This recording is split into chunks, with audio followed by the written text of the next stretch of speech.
What if Chris Jericho won the WWE Universal Championship in 2017? Welcome everybody to the BrewCrew channel. My name is Hayden Brewer, and welcome back to part 4 of WWE What If. If you guys have not watched any of the other videos from part 1 to part 3, definitely go check out those videos. The link to the playlist will be down in the description below, so definitely go check out those videos, and so you guys can be caught up coming in to this video. Of course, you know the title of it mostly because of one simple thing for Chris Jericho is that he's also Mr. Money in the Bank, and also the Universal Champion at this time right now is not Kevin Owens, but is Finn Balor, if you guys know about, of course, what happened in part 3.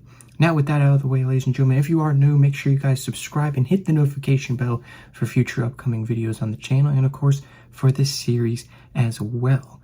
Now, with that out of the way, I hope you guys are having an amazing day, and let's get into the video.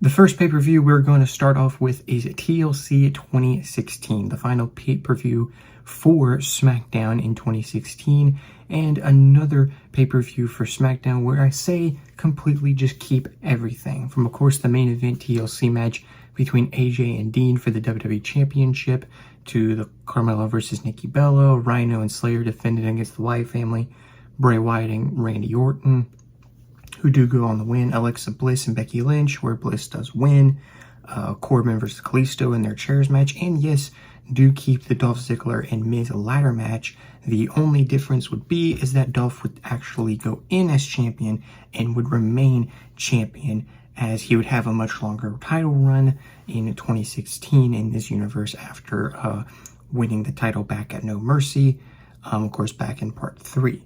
So that's kind of the only change that will happen, and Dolph Ziggler would win and retain in their ladder match. Quickly though, going on to the next pay-per-view would be Roadblock End of the Line, which would be the last pay-per-view of 2016 for Monday Night Raw. Of course, keep a good bit of this pay-per-view, Sasha versus Flair, and I believe they had an Iron Man match. New Day versus Cesaro and Sheamus, where Cesaro and Sheamus do pull off the upset, and of course end the long reign of the New Day for the tag team titles. Sammy versus Braun Strowman would still happen. The Cruiserweight Championship triple threat match, Brian Kendrick versus Rich Swann versus TJP would still happen, with after the match Neville returning to WWE and attacking Rich Swann, of course, going after the Cruiserweight, being the next challenger and going after the Cruiserweight Championship. But then moving on to the change matches, mostly just randomly did this championship triple threat match for the United States title, Seth Rollins, Roman Reigns, and Jericho. I kind of was, I don't know how I wanted this United States Championship picture to look. I know I probably said in part 3 that it would be probably on a Raw after Survivor Series or something, but I think it would actually be here on Roadblock, where Jericho would defend the title and would lose it back to Roman, and Roman would become a 2-time United States champion. Seth would actually get distracted by Triple H, probably attacked by Samoa Joe or something, who would make his way onto the main roster around this time a little bit, of course, kind of hyping up more and of course building up more to a Seth Rollins Triple H WrestleMania match. The main event, of course, would change with Finn Balor defending his Universal Championship against Kevin Owens. Kevin Owens at this point, of course, not Universal Champion, but he's getting a chance at the Universal Championship, and of course has still his best friend alliance with Chris Jericho at this point as well. So the match is pretty solid between the two, of course. Good chemistry between the two, a rekindled rivalry of sorts from their NXT days back in 2015. Match would go pretty solid, and Finn Balor would win, but he would hear Chris Jericho's music come out. Jericho would be on the stage, but then out of nowhere, Kevin Owens would attack Finn Balor, and then Jericho would come down, cash in, hit the code breaker, and with a little help from Kevin Owens, would become the Universal Champion cashing in his Money in the Bank contract, which of course hints the title of the video, what if he became the WWE Universal Champion, finally becoming Universal Champion for the first time in his career. Next is the Royal Rumble 2017 pay-per-view, which is by far in real life one of my personal favorite Royal Rumble pay-per-views. Key matches, of course, would be Bayley versus Flair for the Raw Women's or WWE Women's Champion, or Raw Women's title, whatever it was called at the time. AJ Styles versus Cena would still happen, with Cena becoming a 16-time WWE Champion. Neville versus Rich Swann would still happen for the Cruiserweight title, with Neville winning, and the Bar versus the Club would still happen probably on the kickoff show or something like that, for the Raw Tag Team titles, with the Club becoming the new Raw Tag Team Champions.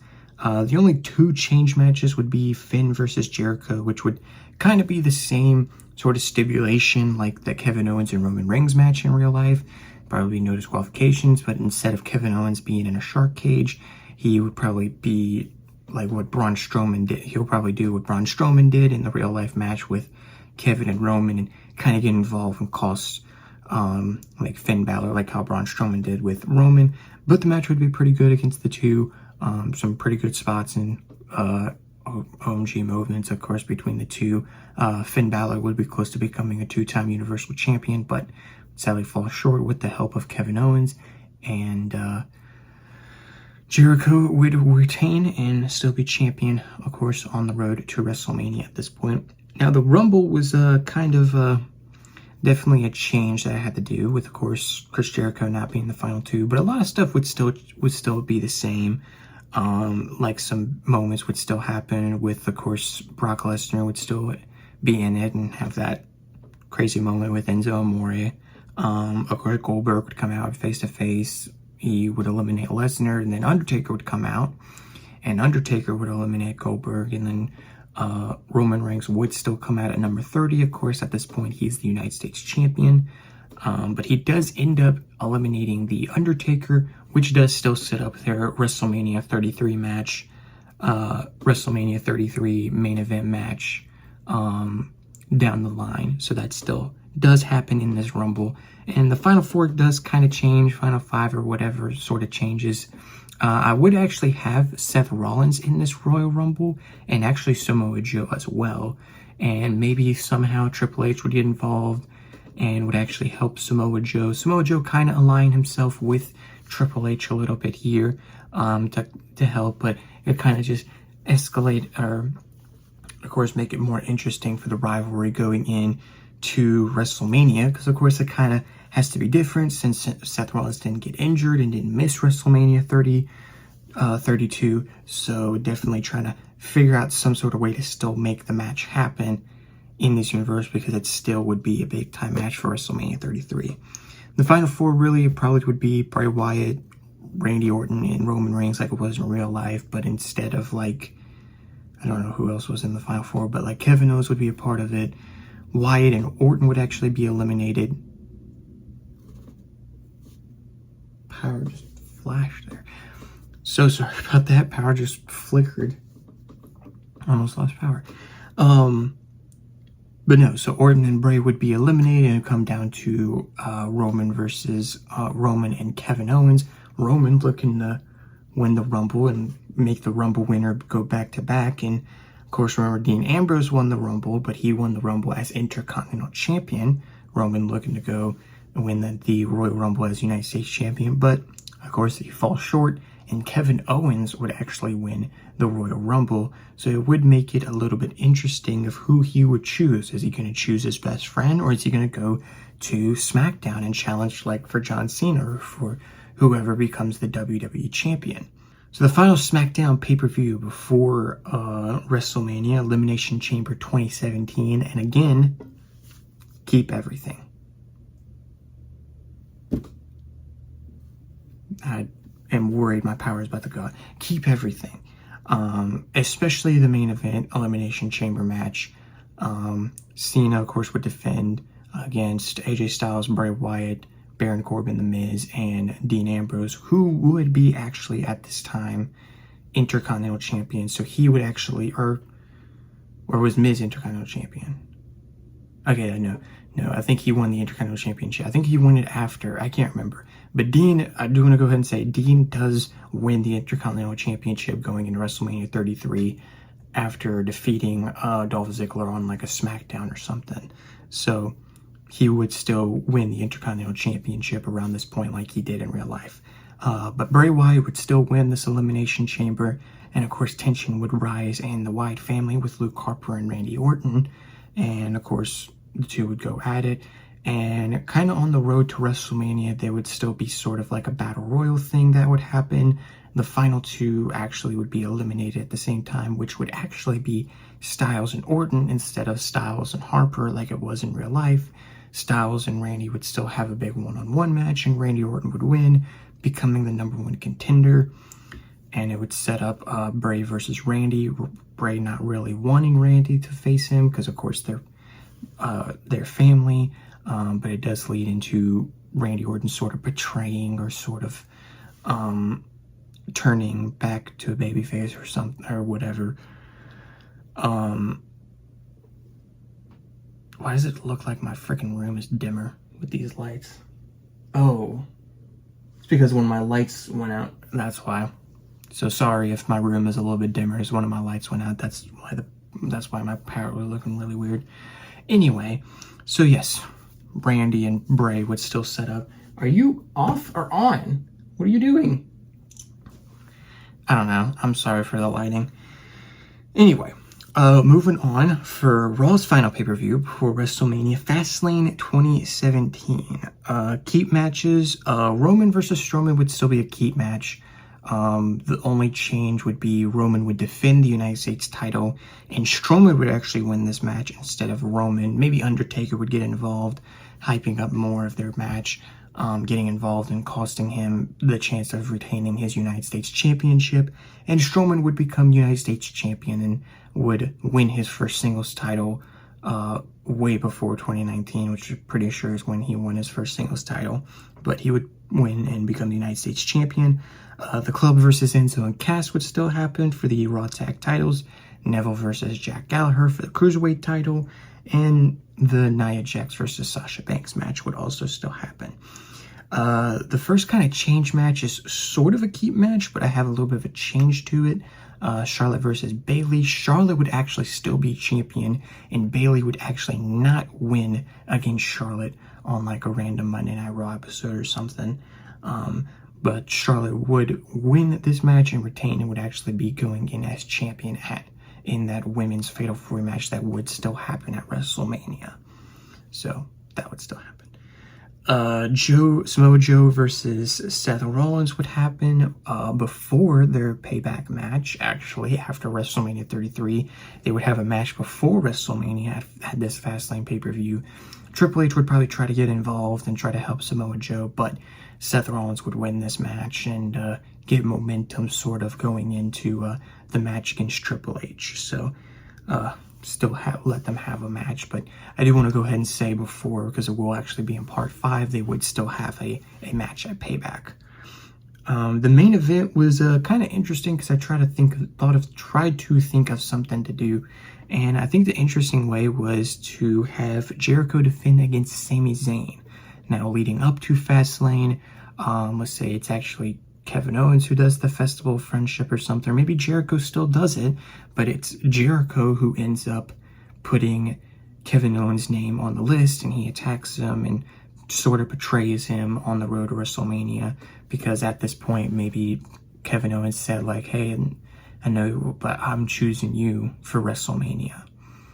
And so it would set up that Jericho wouldn't take it that well and would finally kind of snap, and he would be the one to turn on Kevin instead of Kevin turning on him. So that would still make them have a match at WrestleMania 33, this time for the Universal Championship. But the main event of this Fastlane would be Jericho versus Sami Zayn for the Universal title. It would be back and forth. Sami Zayn would actually be close to winning the Universal title, but Jericho would win. Jericho would actually start kind of beat down on Sami Zayn and all that, but Kevin Owens would return since his brutal attack, and would kind of save Sami Zayn. Around this point, they're not really back to being friends or allies, but of course, Sami Zayn was kind of sticking up for Kevin Owens after he saw how much Kevin Owens enjoyed being with Chris Jericho and being friends with Chris Jericho, and Jericho just flushed it all away, and he mostly was just trying to defend his former friend and bitter enemy at this time. But would still set up a big WrestleMania match for the Universal title. Speaking of WrestleMania, the last pay-per-view of this video is WrestleMania 33, the granddaddy of them all, and a good amount of key matches. So let's go through these. Dean versus Corbin would still happen for the Intercontinental Championship, with Dean Ambrose winning. Shane versus AJ would still start off the show with an amazing match, with AJ winning. Jax, Bayley, Sasha, and Flair would still have their Fatal 4 elimination match, this time with Flair being champion and Bayley still winning, but instead of her retaining the Raw Women's title, she would win the Raw Women's title for the first time and would become the Raw Women's champion and have her WrestleMania moment.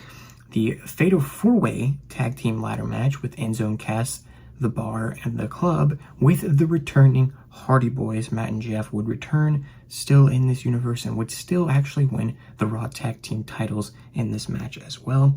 Seth versus Triple H would of course be a keep match, just the build-up would be different, like I've been talking about a good bit in this video. It would still be like an unsanctioned, non-sanctioned match, but a little bit better than their one in real life. It's not too bad, it's not the worst, but I think just a little bit more interesting spots to make it more unsanctioned. But the leg would still be a factor for Seth, as he would probably still tweak it in that triple threat match or against Joe, and that would definitely still be a target for Triple H. But Seth Rollins would still win and go on to become the Kingslayer at this point. Bray versus Randy would be a keep. The only change would be the only changes would be the match would be a little bit better, a little bit longer, and Bray would actually retain the WWE Championship and have a little bit of a longer reign as a WWE Champion.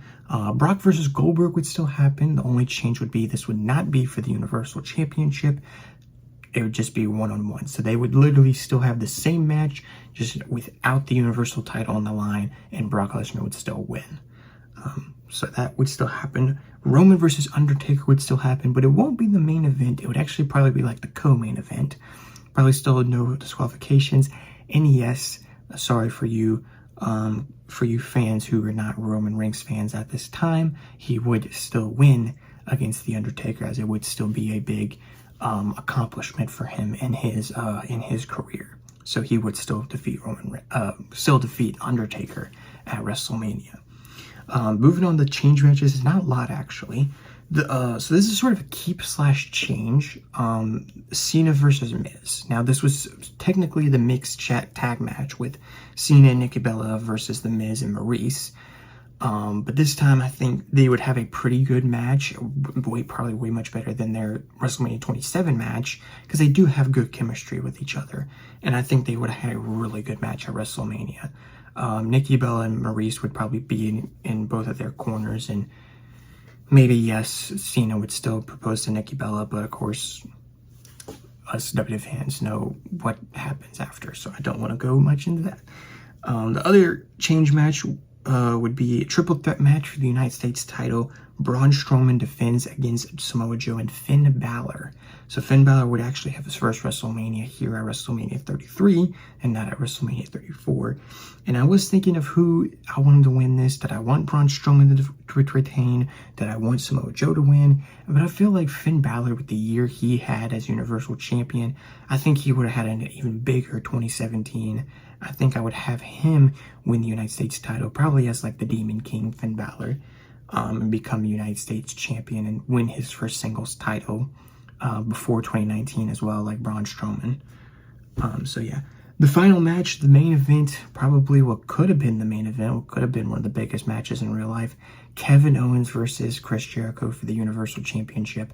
This time with Chris Jericho as the Universal Champion, not as Kevin Owens. That was originally what a lot of fans were wanting back then in real life, was wanting Jericho versus Owens for the Universal title, but like was wanting Jericho to be the one to like end Kevin Owens' reign. But now it's kind of flip-flopped in this universe with Jericho as champion and Owens going in as like the challenger and of course the winner of the Royal Rumble. The match would kind of be the same like they had in real life when they were fighting for the United States title and all that, so which was not a bad match. Probably had a little bit longer, be like a little bit more better and all that, but pop-up powerbomb, maybe powerbomb on the apron, and then a pop-up powerbomb inside would probably seal a deal for Kevin Owens to become the new Universal Champion. So he would still become Universal Champion in this universe, just not in 2016. He would become Universal Champion here at WrestleMania 33 and get himself a big WrestleMania moment, and would have his first WrestleMania main event way before WrestleMania 39. Sorry, I hit my desk. So yes, so big moment for Kevin Owens winning the Universal Championship and ending WrestleMania 33. Alright, ladies and gentlemen, I hope you guys enjoyed this video. This was definitely one of my favorite videos to do, especially with WrestleMania 33, because there was a lot of big what ifs with WrestleMania 33, especially with the Jericho and Owens match. So this was definitely probably one of my favorite ones to talk about, and of course a lot more parts to come. Only part 4, shockingly enough, but I hope you guys have been enjoying this. I've definitely been enjoying making these videos. If you guys have been enjoying these videos, make sure to like the video. If you are new and you haven't, subscribe. Also hit the notification bell as well, so you guys can be updated for future videos, as I normally say is a lot. So yes, so with that out of the way, again, I hope you guys have an amazing day, and make sure to be ready for part 5, and also go check out the other parts as well. The link to the playlist is down below. Now again, with that out of the way, hope you guys again have an amazing, wonderful day, and I'll talk to you guys, see you guys in the next video. Peace.